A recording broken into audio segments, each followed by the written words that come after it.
we're up to speed on the latest legislative issues that our committees and the board have taken positions on, and that we will be advocating and working on over the coming months. The Central Coast is on the map as an epicenter of the state's California clean energy focus. So much so that last week the California Public Utilities Commission came down to San Luis City Hall to hold their commission. This is an extremely rare occurrence and shows the importance that our space that our region will play in the future of our state's energy grid. Projects like the extension of Diablo Canyon, the potential of battery storage in Morro Bay, and of course, offshore wind energy. It is this issue of offshore wind energy I want to talk about today. Offshore wind came through our Economic Development Committee and on which our board adopted a position.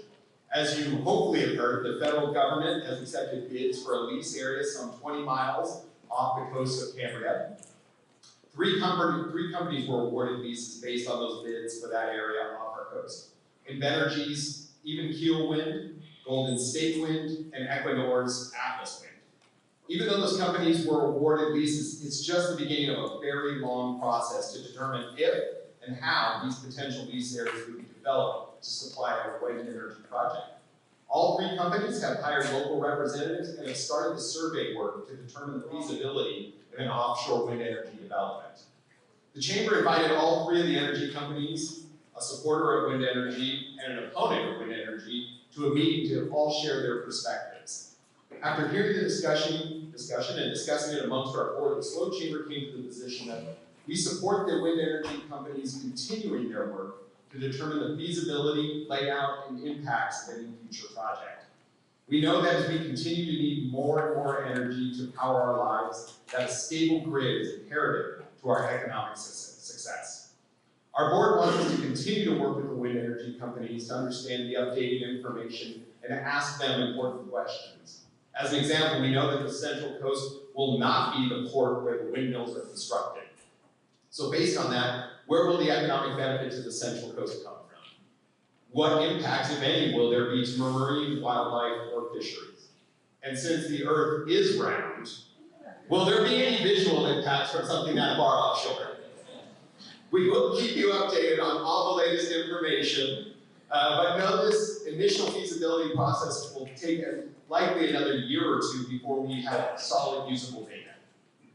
Next, as we are keenly aware, there's a little election coming up in November, and while all eyes will be focused, rightfully so, at the top of the ballot, there could be some incredibly important topics down the ballot in the form of initiatives and state constitutional amendments.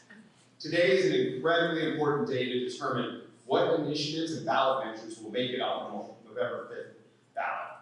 Over 13 different initiatives have technically qualified for the upcoming ballot. But the legislature and the governor can work with those who have submitted qualified initiatives to see if they can fix it within a legislative agreement and take those items off of our ballot. We saw that happen this week on an initiative that would limit private attorneys general actions, or PAGA, lawsuits on potential labor issues. The proposed initiative, must have been an attorney. The proposed initiative implemented rules that would stop the frivolous class action lawsuits that were being brought against employers, lawsuits that were costing businesses in California billions of dollars per year to fight. The governor and the legislature worked out a compromise with the initiative makers, and it looks like we'll get those modified laws in place faster and without having to have one more initiative on the ballot. We also saw the state Supreme Court strike down a potential initiative that would have caused catastrophic impact to the budgets of our local governments. Hopefully by the time today is over, we'll have a much smaller amount of ballot initiative, direct democracy, that we will have to analyze for the upcoming election. But know that we will be looking at those, and we'll have a voter guide about these initiatives coming out in September to help you with understanding these initiatives.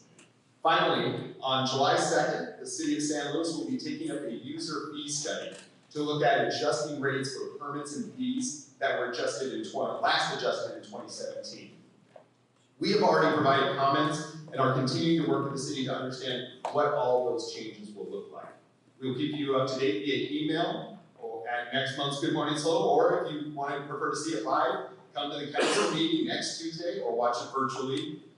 Thank you all for your support on these important issues. We'll be out there working for you.